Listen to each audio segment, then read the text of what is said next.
1947 চনৰ 15 আগষ্ট এই তাৰিখতে আমি হৈছিলোঁ পৰাধীনৰ পৰা স্বাধীন। ইয়াৰ লগত সংগতি ৰাখি তৈয়াৰ কৰা হৈছিল এখন তিৰংগা পতাকা, আৰু এই তিৰংগা পতাকাখন সমগ্ৰ ভাৰতবাসীৰ বাবে আজিও গৌৰৱ। কিন্তু আপোনালোকে জানেনে এই পতাকাখন কেনেদৰে তৈয়াৰ কৰা হ'ল?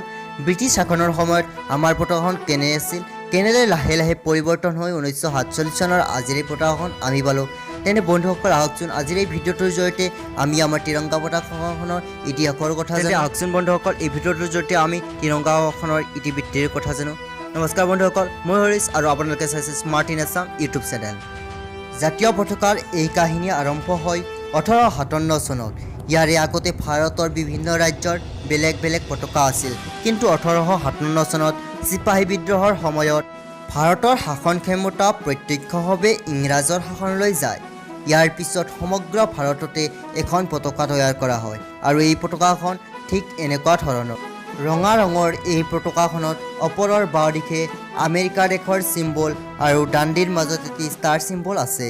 কিন্তু দুখৰ কথা এয়াই যে এই পতাকাখন সমগ্ৰ ভাৰতবাসীৰ হ'লেও এই পতাকাখন ব্ৰিটিছ দেশৰ পতাকা। এই পতাকাখন ভাৰতৰ সাধাৰণ জনসাধাৰণৰ বাবে পৰাধীনৰ প্ৰতীক। ইয়াৰ পিছত 1905 চনত কলকাতাত প্ৰথম দেশীয় পতাকা তৈয়াৰ হয়, যি পতাকাখন এনেধৰণৰ আছিল।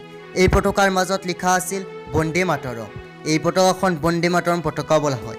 এই পতাকাৰ ওপৰে সেউজীয়া ৰং, ই ইছলাম ধৰ্মৰ প্ৰতীক, আৰু তাৰ ওপৰত পদুম ফুল আছিল। পতাকাৰ মাজত হালধীয়া ৰং, যি বুদ্ধ আৰু শিখ ধৰ্মৰ প্ৰতীক আছিল। পতাকাৰ তলত ৰঙা ৰং, যি হিন্দু ধৰ্মৰ প্ৰতীক আছিল।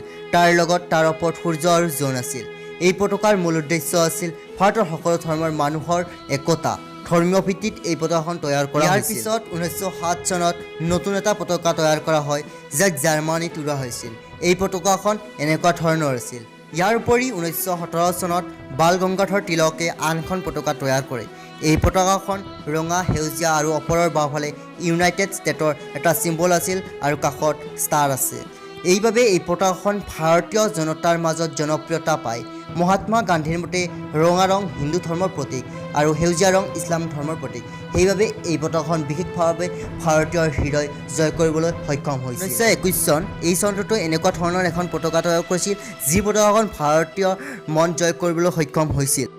যদিও 1931 চনত কিছুমানৰ মতে এই পতাকাখন তৈয়াৰ কৰা ঠিক নোহোৱা বুলি দাবী কৰে, কিয়নো ভাৰতত অনেক ধৰ্ম, অনেক জাতি, অনেক ভাষা আছে।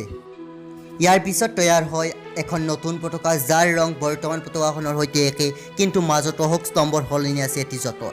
যাৰ ওপৰত গেৰুৱা ৰং সত্য আৰু ত্যাগৰ প্ৰতীক, বগা ৰং শান্তিৰ প্ৰতীক, আৰু সেউজীয়া ৰং বিশ্বাস, জীৱন, সমৃদ্ধিৰ প্ৰতীক। ইয়াৰ পিছত 1947 চনৰ 15 আগষ্ট তাৰিখে দেশ স্বাধীন হোৱাৰ পিছত স্বাধীন দেশৰ পতাকাখন কেনেকৈ তৈয়াৰ হ'ব তাকে লৈ আলোচনা চলে, আৰু ডক্টৰ ৰাজেন্দ্ৰ প্ৰসাদৰ নেতৃত্বত গঠন হয় এখন কমিটি, আৰু আগৰ পতাকাখন সলনি কৰি এখন নতুন পতাকাৰ সৃষ্টি কৰে। যিখন পতাকা আগৰ পতাকাখনৰ সৈতে একেই থাকে, কিন্তু তাত যঁতৰ ঠাইত এটি অশোক স্তম্ভ দিয়ে, আৰু যাৰ অৰ্থ হৈছে প্ৰগতিশীলতাৰ প্ৰতীক। এই পতাকাখনকে কোৱা হয় ভাৰতীয় জাতীয় পতাকা বা তিৰংগা। কিন্তু পতাকাৰ ইতিহাস এতিয়াও শেষ হোৱা নাই। সেই সময়ত এই পতাকাখন সাধাৰণ মানুহে ব্যৱহাৰ কৰিব পৰা নাছিল, যদিও 2002 চনত ভাৰতীয় জাতীয় পতাকাখন সৰ্বসাধাৰণে ব্যৱহাৰ কৰিব পৰা হ'ল। ভাৰতৰ জাতীয় পতাকাখন খাদী কাপোৰেৰে তৈয়াৰ কৰিব লগা নিয়ম আছিল, যদিও 2005 চনত ইয়াক সংশোধন কৰি অন্য কিছুমান কাপোৰৰ দ্বাৰাও ইয়াক প্ৰস্তুত কৰিব পাৰি।